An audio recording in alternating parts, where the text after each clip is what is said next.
Have you ever wondered just how many Canadian companies are hiring illegal workers?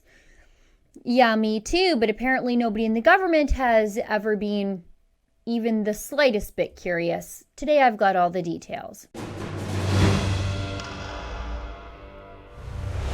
To the south of us, United States immigration and customs officials have recently descended on Mississippi to enforce existing federal laws prohibiting the hiring of illegal migrant workers.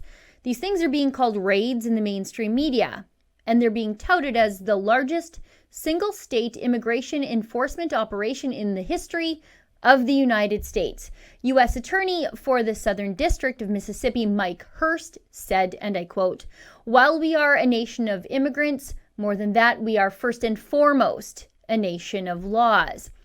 The operations resulted in nearly 700 arrests of illegal workers in 7 work sites across 6 cities in agricultural processing plants. Now, Hurst also said, and I quote, "To those who use illegal aliens for a competitive advantage or to make a quick buck, we have something to say to you. If we find you have violated federal criminal law, we are coming for you," end quote. Now, it's not like any of this should be surprising to anybody paying attention, since President Trump has been warning that he was going to crack down on companies using illegal labor for like the last 2 years. But what about Canada?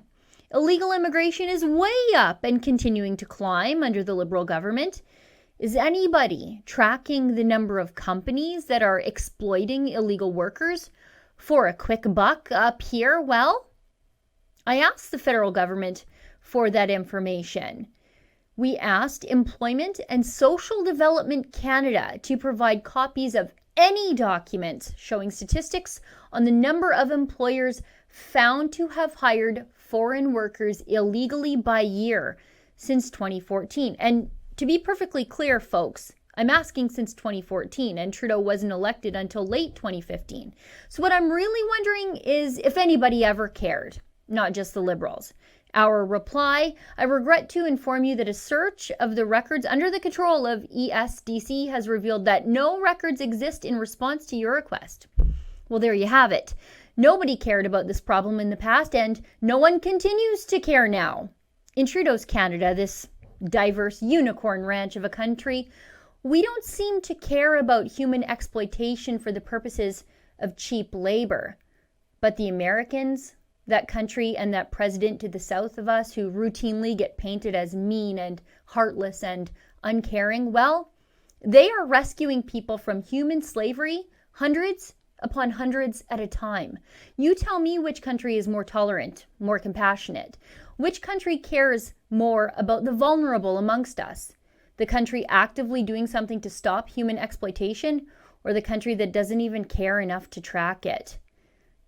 For Rebel News, I'm Sheila Gunn Reid. Rachel Notley isn't Premier of Alberta anymore, but her attacks on the free press remain. To get the full story of how NDP appointees remaining within the Alberta government are trying to prosecute me for writing a book that hurt Rachel Notley's feelings, go to savesheila.com.